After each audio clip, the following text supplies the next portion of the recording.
కొన్ని వేల సంవత్సరాల క్రితం చెప్పారు, లుబ్ధమధ్యేన గృహిణీయాత్ స్తబ్ధమంజలి కర్మణ మూర్ఖం చందోను వృత్యాచ యథార్థతేన పండితం అని చెప్పారు పెద్దలు.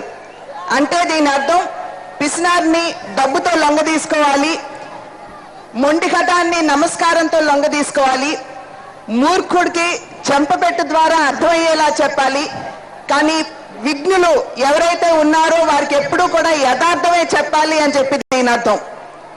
కేవలం ఒంగోలు వాసులు మాత్రమే కాదు, ఆంధ్ర రాష్ట్ర ప్రజలు విజ్ఞతతో కూడినటువంటి వారని చెప్పి మేమందరం కూడా విశ్వసిస్తాం.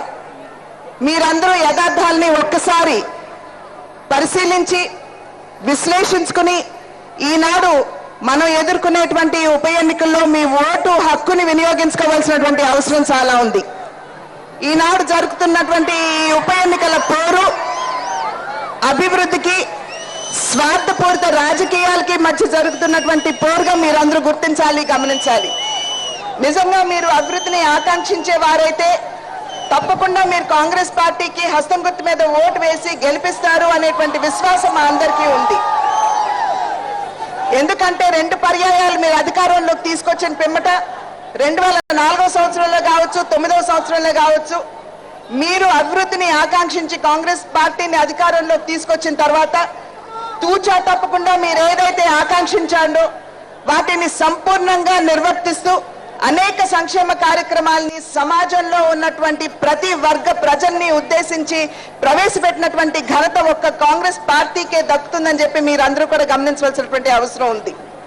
మరి ఈ నేపథ్యంలో అన్యాయం జరిగిపోతుంది మాకు అని చెప్పేటువంటి వారు ఒక్కసారి ఆలోచించండి. జగన్మోహన్ రెడ్డి గారికి ఏం అన్యాయం జరిగింది? వారికి కేంద్రంలో పదవి ఇస్తాను అని చెప్పి సోనియా గాంధీ గారు చెప్పలేదా అని సభాముఖంగా నేను జగన్మోహన్ రెడ్డి గారిని ప్రశ్నిస్తున్నాను. అదేవిధంగా ఓదార్పు యాత్రకి మేము కూడా సహాయం చేస్తాము, దాన్ని రాజకీయం చేయొద్దు అని సోనియా గాంధీ గారు చెప్పారా లేదా అనేటువంటి ప్రశ్నకి ఈనాడు జగన్మోహన్ రెడ్డి గారు జవాబు చెప్పాలి. మరి తన తండ్రికి అవమానం జరిగింది అని చెప్తున్నటువంటి నేపథ్యంలో 2 పర్యాయాలు పిసిసి అధ్యక్షుని పదవి రాజశేఖర రెడ్డి గారికి ఇచ్చినటువంటి ఘనత కాంగ్రెస్ పార్టీది కాదా అని నేను ప్రశ్నిస్తున్నాను. అదేవిధంగా 2 పర్యాయాలు ఆంధ్ర రాష్ట్ర ముఖ్యమంత్రి అయ్యేటువంటి అవకాశాన్ని కూడా కాంగ్రెస్ పార్టీ వారికి ఇవ్వలేదా అని చెప్పి నేను ప్రశ్నిస్తున్నాను. మరి అదేవిధంగా రాజశేఖర రెడ్డి గారు మరణించిన తర్వాత కడప జిల్లాకి వైఎస్ రాజశేఖర రెడ్డి జిల్లా అని పేరు పెట్టినటువంటి ఘనత కూడా కాంగ్రెస్ ప్రభుత్వానికి కాదా అని సభాముఖంగా నేను ప్రశ్నిస్తున్నాను. అనేక సందర్భాల్లో నేను ఆలోచిస్తూ ఉంటాను. మా తండ్రి గారు నందమూరి తారక రామారావు గారు ప్రజల హృదయాల్లో మిగిలిపోయినటువంటి మహానాయకుడు అని అందరూ భావిస్తున్నటువంటి సందర్భంలో వారి వారసులు అని చెప్పుకునేటువంటి ప్రతిపక్ష నాయకులు 9 సంవత్సరాలు అధికారంలో ఉన్నప్పుడు మరి మా తండ్రి గారు జన్మించినటువంటి కృష్ణా జిల్లాకి నందమూరి తారక రామారావు కృష్ణా జిల్లా అని పేరు పెట్టలేదు ఎందుకు అని నేను ప్రశ్నిస్తున్నాను. అంటే ఏ విధంగా కాంగ్రెస్ పార్టీ రాజశేఖర రెడ్డి గారి పట్ల తమకున్నటువంటి గౌరవాన్ని ప్రకటించుకుందో ఒక్కసారి ఆలోచించండి అని చెప్పి సభాముఖంగా నేను విజ్ఞప్తి చేస్తున్నాను.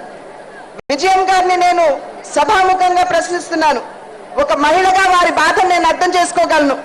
భర్తను కోల్పోయి అంటే సౌభాగ్యాన్ని కోల్పోయి బిడ్డ అండగా నిలుస్తాడు అని చెప్పి భావించినటువంటి ఆ బిడ్డ జైలు పాలైనప్పుడు ఆ తల్లి పడేటువంటి ఆవేదన ఎంత ఘోరంగా ఉంటుందో ఒక మహిళగా మేమందరం కూడా అర్థం చేసుకోగలం. అయితే విజయమ్మ గారు ఆలోచించుకోవాల్సినటువంటి విషయం, వారు ఉన్నటువంటి ఈ పరిస్థితికి ఎవరు కారణం? తన బిడ్డ జగన్మోహన్ రెడ్డి గారు కాదా అని చెప్పి సభాముఖంగా నేను ప్రశ్నిస్తున్నాను.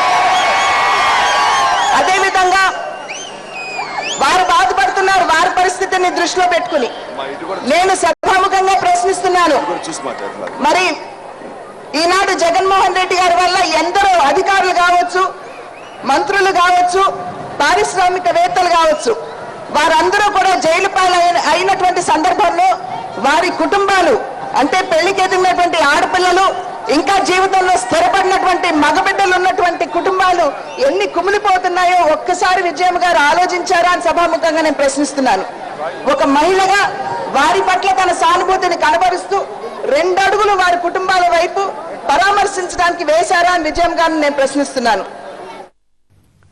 ఇప్పుడు జరుగుతున్న ఉప ఎన్నికలు సాదాసీదా ఎన్నికలు కాదని ధర్మానికి అధర్మానికి మధ్య జరుగుతున్న ఎన్నికలని చెప్పి చిరంజీవి రోడ్ షోలో చెప్పడం జరిగింది. ఇప్పటి వరకు లైవ్ చూసాం. బులెటిన్లో ఇప్పుడు ఒక షార్ట్ బ్రేక్.